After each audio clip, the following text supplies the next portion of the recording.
This is Steve, and I'm here with Mike Conley. Mike is running for the Allen County Council, the 2nd District, facing Tom Harris, Republican, in the general election here in a few weeks.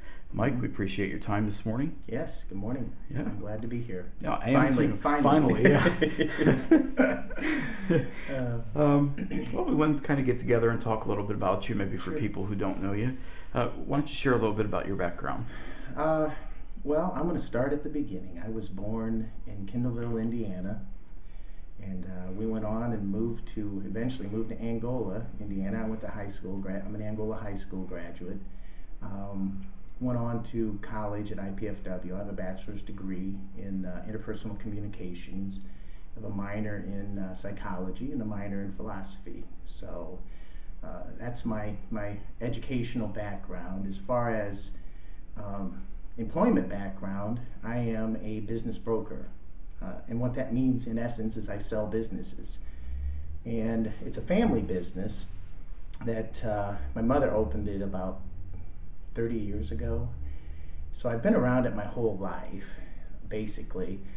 And it's pretty interesting because, I mean, we deal with business owners from all over the country.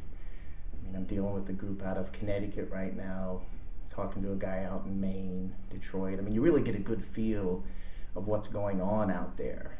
And these are mostly manufacturing companies that I talk to. And so anyway, basically I sell businesses for a living.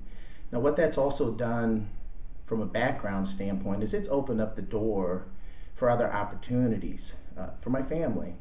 In other words, at one point in time we bought a small contract manufacturing company. And we built little pediatric powered wheelchairs. So I learned a lot about manufacturing. I oversaw that operation. And we had that company for about, I want to say, maybe 4 years. And then basically the goal was to get it in a position to sell it.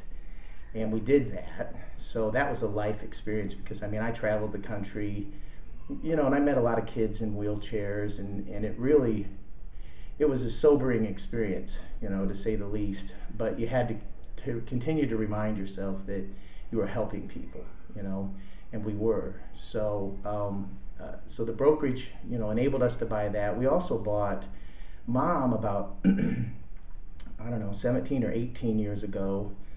She bought some property on Lake James. It's about 4 acres, actually. It was a good investment. And turned it into a yacht club.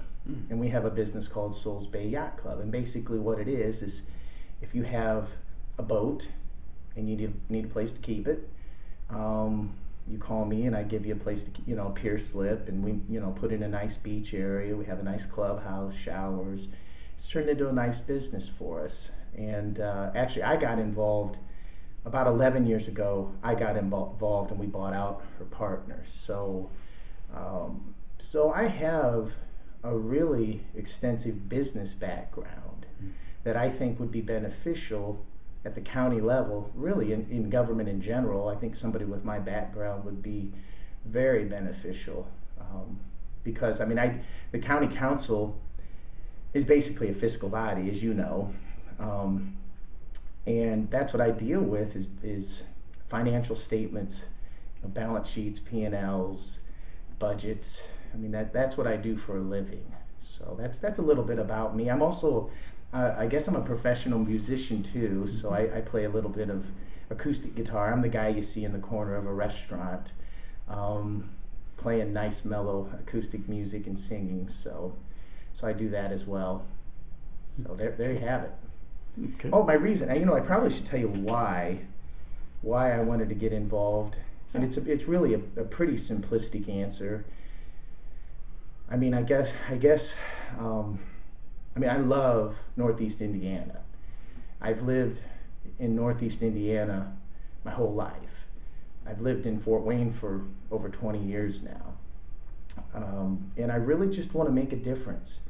And I think we need more people in government that are going to make a decision based on the merits of the situation. It seems like, especially at the federal and state level, you see a lot of politicians, it seems like their decisions are dictated by the party they're affiliated with. And that's bothersome to me because, quite frankly, nobody's right all the time. and nobody's wrong all the time. So there's nothing wrong with maybe taking a little bit from this here and a little bit from there. And I mean, I aim to do that. I really believe we need that in government. Mm-hmm. Okay. Well, let's talk a little bit about jobs in the economy. Mm-hmm. What do you think are some things that you might be able to do at the county council level that would help us to retain, maybe attract some jobs? Well, once again, I mean, when you look at the job description of county council, I mean, we allocate funds. Mm-hmm. So we're a fiscal body. We can't really get into legislative or executive matters. However, when you control the purse strings, you do kind of indirectly control a little bit of policy. I like some of the things that they're doing now. I mean, I would support the land banking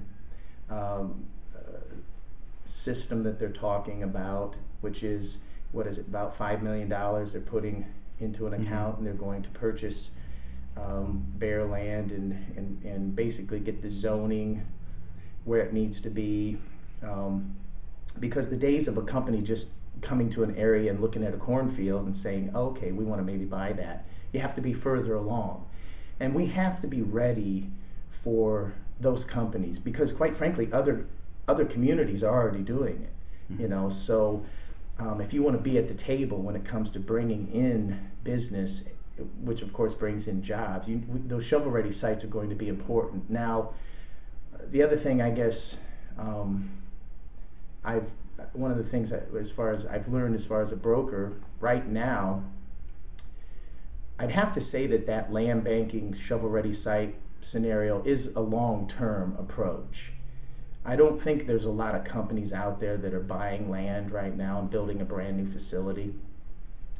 Granted, a lot of the companies I talk to, they're up 20 to 30% from last year, but they're still down from 2007. So if they're investing money, what they're doing now is they're buying other underperforming companies and merging with them, and then that kind of makes up for some of those lost revenues. Mm-hmm. So you're seeing more of those scenarios, and because they're still a little bit in the red from 2007, I don't think right now you're going to have a huge demand of companies buying land and building a new facility. And then on top of that, you have a lot of empty manufacturing buildings. But the whole reason why I would support that concept is because we want to get a big company. I mean, if we want to get a big one, we have to be ready for it. So, so I definitely like the direction we're heading as far as creating jobs